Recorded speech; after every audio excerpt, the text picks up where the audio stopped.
ஆவியானவரையுமே நாங்கள் வரவேற்கிறோம். அப்போ புதிய நாளுக்காய் நன்றி செலுத்துகிறோம்.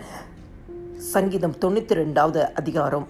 கர்த்தருடைய ஆலயத்திலே நாட்டப்பட்டவர்கள் எங்கள் தேவனுடைய பிரகாரங்களில் செழித்திருப்பார்கள்.